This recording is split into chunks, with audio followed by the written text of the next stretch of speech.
Running a great financial literacy program may not be enough to produce financially mature students. What I saw genuinely shocked me. Financial maturity is not reviewed by what a student does under supervision.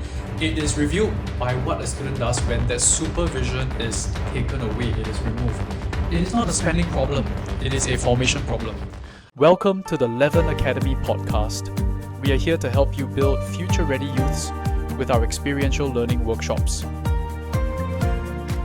Running a great financial literacy program may not be enough to produce financially mature students. I know this sounds really wrong, and do stay with me with this because in this video, I'm going to show you exactly what happens and why the gap exists. What else can you do about it when the gap exists? Specifically, I want to walk you through 3 things that happen when a student's financial environment changes from the controlled setting during a program or workshop to the real world when nobody is watching.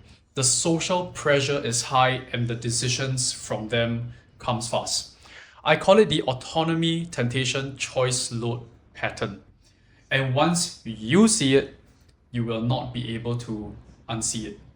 In my work with schools over the past 20 years, I have seen one pattern repeat itself quite consistently. Schools measure financial behavior in controlled settings, worksheets, quiz, but the real test only arrives a bit later on.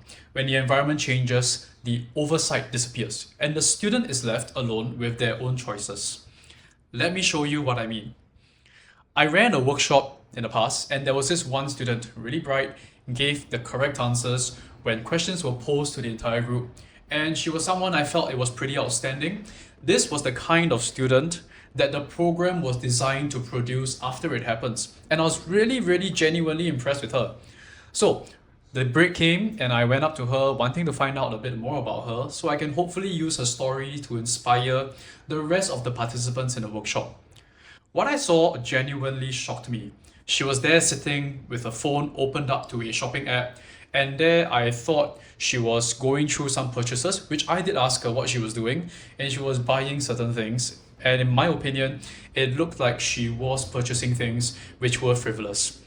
That disconnect really sat with me. Here in the workshop, she was someone who did really well, but when that pressure, that controlled environment actually took place, she went back to a frivolous, habitual purchasing mode that wasn't exactly what I was teaching in the workshop. This happens when the freedom is there, and the gap is what most programs were never designed for. So here are the 3 things that shift when a program or a student moves from a controlled environment into real life with real freedom. Point 1, autonomy. What they do when no one is watching them. Point 2, temptation. Where the social pressure bends their judgment. Point 3, choice load. Whether their habits hold up at higher volume and frequency. Let us go through each point. Point 1, autonomy.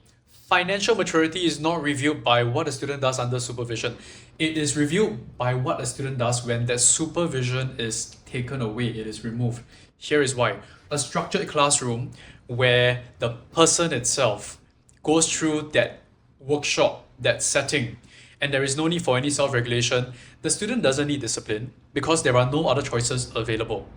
Real financial character only surfaces when genuine choices are present that they can make decisions about. And in Singapore's context, that moment arrives very early on, whether we like it or not. Chinese New Year, when those who are not married receive ang paos, when a person receives their first part-time pay, a school trip where they're given extra money to spend on because they're in a non-school environment where prices are a bit more expensive. In each of those moments, a student is on their own. Whatever habits will form or not form would normally show up. Some would argue that the point of going through a workshop is to give them knowledge, not the control of what they do after. But here's the question. If the knowledge is there and the behavioral change is not expected, what is the point of going for the workshop? So here is the practical step to help build autonomy into the workshop itself. Build at least one real unsupervised decision moment into the program. Not a quiz, not a worksheet. A genuine choice with a small real resource where the student has to decide without anyone's prompting. If that program itself has never created a moment, you could ask yourself, what exactly has it been testing so far? Can you really find out? Point number 2, temptation. As a student gets older, their spending environments becomes more socially loaded. It is not just about more money, which naturally happens. It is about more pressure, more visibility, and more belonging wrapped around every single financial decision. Temptation in the teenage years is not simply about individual impulse. It is social. Spending becomes linked to belonging. What are their friends buying? Where does the group go? What image looks like? How they dress on a given day? I want to share something that a lady I know of, because I head over to a hawker center pretty regularly, talked to me about. She sells soya bean drinks there, and I would often bring my children there to the hawker center because it is pretty close to their school, and I don't want them to get comfortable in a restaurant setting. I want them to understand and get used to a hawker center setting. She and I got talking, and she mentioned about her son, who is older than my own children. And she told me that he wants to go to air-conditioned restaurants with his friends regularly. Places that are by any means measured beyond what their income would probably be able to sustain on a regular basis. She works at a hawker center with her husband. Their income is going to be modest, but her son feels the pull of showing up with his friends, going to places and environments like that because of that social pressure. It is not a spending problem, it is a formation problem. A financial literacy lesson that covers budgeting, we never touch this layer at all. So here is the practical step for temptation. Design at least one session that confronts social spending pressure directly. Let students discuss peer dynamics, group spending, and how belonging shapes their financial decisions. Make the invisible visible before it becomes expensive. Point number 3, choice load.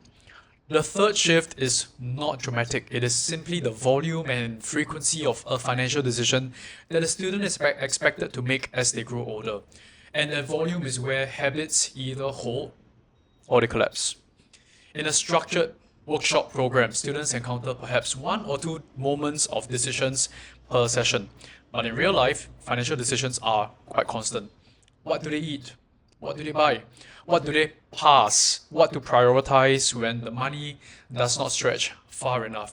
When the choice volume increases, students fall back into whatever habit was formed. Or they reveal that none was properly formed at all. My wife and I noticed this when we head to the mall on our own with our children. And what we noticed is my children like to go to Pepper Lunch. And at Pepper Lunch, we would sit down and we would honestly observe a bunch of students, quite a fair bit of them. And they are there eating, buying the things that my wife and I would order. And here is the main difference. My wife and I are working adults. We do have financial ability, and it doesn't cause a strain on our finances. But yet, these students are in the same place ordering the same kind of food that we are ordering, and we honestly wonder, where do they get the money from?